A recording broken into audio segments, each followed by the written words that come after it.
We've been talking about the ban on drumming and noise making, which is currently in effect here in the capital city, bringing some much needed peace, if you ask me.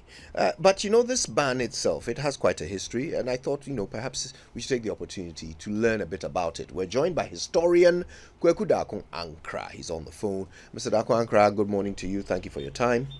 Yeah, good morning. Good morning. So maybe you can start with a bit of history. Where from this ban on drumming and noise making, and what's its significance? Okay, so the ban on drumming is an aspect of the Homoho season that starts with the ritual growing of corn. In those days, it was millet before the white people came. It's millet that we're using, and the Europeans introduced corn. So when Homoho is being started, it started with this ritual sowing of the corn and yam with the coming of the first rains, particularly in the early May, and then it ends in the late September when the crops are finally harvested.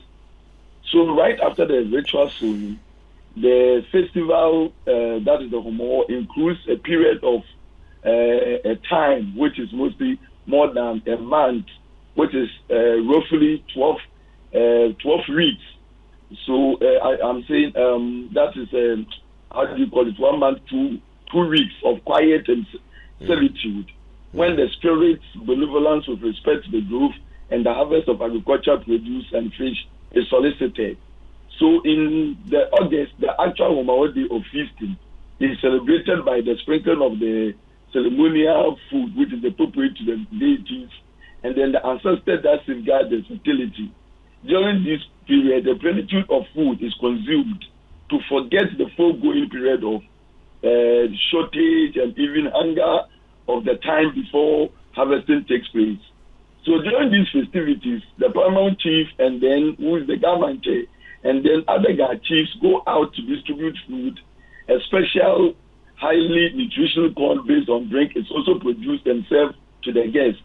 So the period of the quietude includes the ban on drumming, dancing and other forms of noise making, so as to achieve the silence required to leave the deities undisturbed while they look after the yam. So the most important thing of the ban was the silence that was required to leave the deities undisturbed while they look after the yam. So in those periods, people will be able to go to farm and work. And so within that context, the ban on drumming is meant first to block out the secular sounds that can adversely affect the Wulomo, who at that time, Wulomo in Ghana is the priest, who at that time will be communicating with the deities within the period, and to ensure non-disruption of this sacred spiritual exercise, there will be no need for noise making. So this is really a solemn spiritual exercise during the period to ensure that the deities can come and then take care of the yams that have been cultivated at the time. And Kweku, talking about the deity and talking about the history, is it also the case? So where did the Gans learn this from? Does this have any, biblical antecedents? Please kindly lift up. I am asking, when did they start this? Does it have any biblical antecedents? So this sort of thing, though some people believe that the gas came from Israel, and some attempts have been made by people starting with biblical, but this is really a spiritual exercise that occurred during the Ghana migration when they were hit by issues of food shortages leading to hunger. So the Homoho itself is rooted at hunger. So I would say this period itself, despite some people trying to adduce certain biblical antecedents, occurred within the current nation state Ghana during its pre-colonial days of Gold Coast. Fascinating. So, today, if we want to learn or know a bit more about the history of this, are there places we can go to in the Ghana communities where we will get this education? Yeah, so the education of it is what I'm giving. Every Wulomo understands where this started.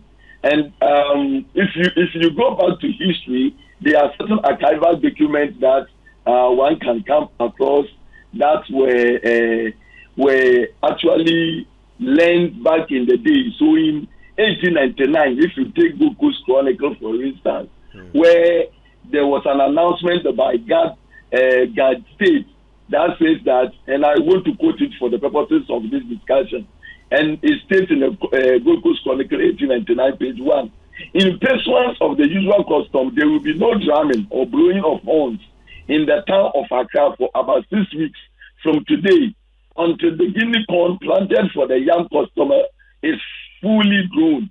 So this is the advertiser's announcement on the Gold Coast Chronicle in 1899.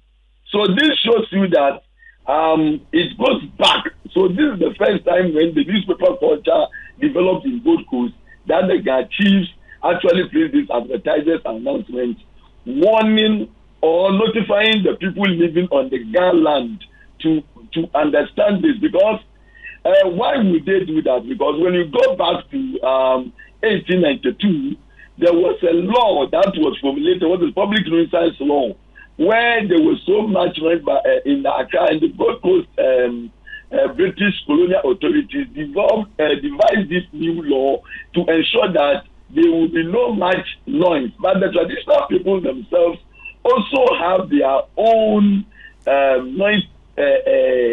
noise reduction strategies, which they also come out in every 6 weeks of the year to ensure that the deities in their communities are also offered opportunity for spiritual engagement with the people.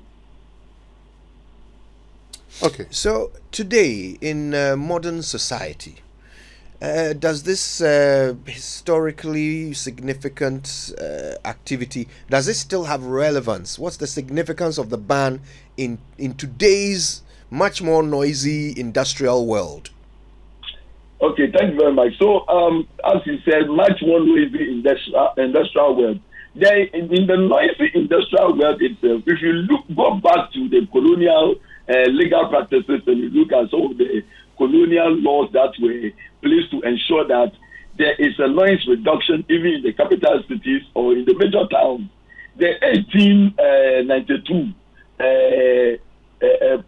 public order that came out, for instance, it came out of the specific law called the Public Nuisance Ordinance, and it was incorporated into the Criminal Code of the Gold Coast Colony in 1892 under the Offences Against Public Order, Health and Morality section 119 of the Ordinance 12. It includes 3 subsections, which include that people in the houses must not make noise, and even if they want to create noise, they must go to the governor or the district commissioner for a permit before people can assemble, and then they will make noise.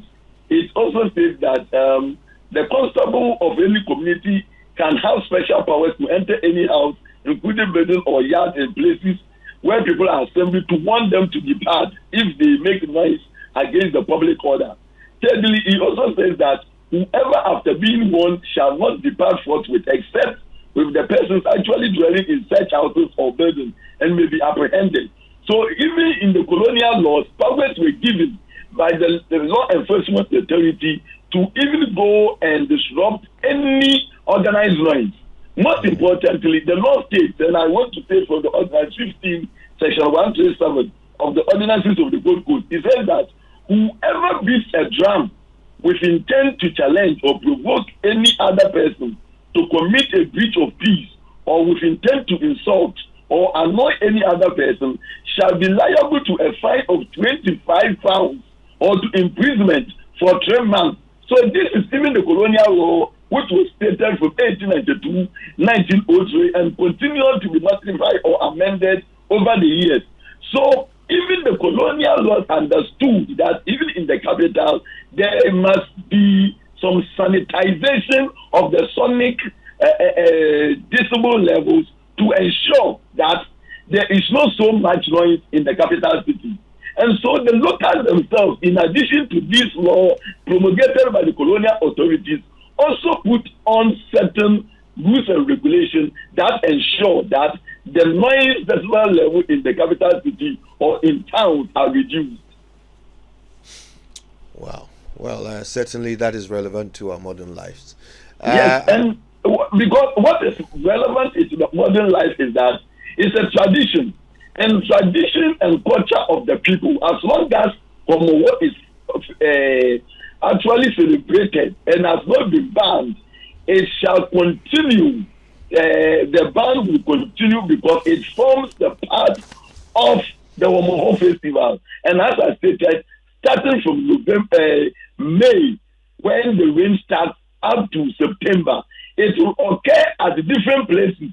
So Gamashi might start from Lanteja area, then it will go to other areas because if you look at the Gamashi and their villages all the way to Pokwase, Edoglo, and all those places meet there and the towns around, it will occur there before it will go to the Nunga, the Osu, the La people, and all the other sub-quarters or ethnic groups that are in Accra, which include the Gamashi, the Osu, the La, Nunga, Teshi, and Tama. It will move all the way to those communities, but it also is not celebrated one day. So you realize that every year a list is brought, and this is part of the Ghana celebration of Womo. So this contestation that often comes against this celebration because people think we are in the modern state, it itself is a contested argument. For people must understand that Accra is also someone's village. Accra is also someone's town. So if you move from your community to Accra, you must also give the respect just as in your community when there is also a celebration of reduction of noise as a result of any ritual performances or traditional customary laws, you must also respect it. Because it is not only the Ghana alone that always also celebrates the issues of ban on drumming. Fancy communities also have ban on drumming before their festivals. Even in Asante, where they don't have actual major festival apart from the usual account Akwesidai, there is a principle of rempe. Rempe, during whenever a queen or a king dies in Asante community, there is also a period of quietude which is observed for the traditional ritual performances. So the noise period is not something that only occurs in Accra. As in any account or the Ghana society, there is a period where there is celebration of quietude for the deity. This is great education. Mr. Kweku Darko Ankrah, a historian, has been telling us all about the ban on drumming and noise making as instituted by the Ghana Traditional Area. We thank you very much for your time with us this morning. Yeah, thank you too. Thank you too.